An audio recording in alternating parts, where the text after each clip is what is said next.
জানি না কার কার ভুঁড়ি পরিষ্কার করতে খারাপ লাগে, বাট আমার ভুঁড়ি পরিষ্কার করতে একটুও খারাপ লাগে না।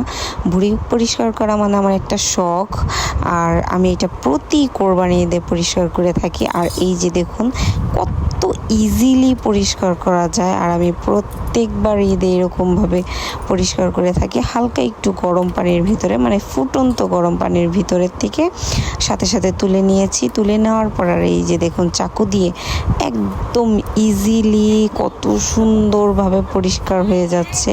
অনেক সহজ। আমার ভীষণ ভালো লাগে ভুঁড়ি পরিষ্কার করতে। খেতে না যতটা ভালো লাগে, আমার পরিষ্কার করতে অতটা ভালো লাগে।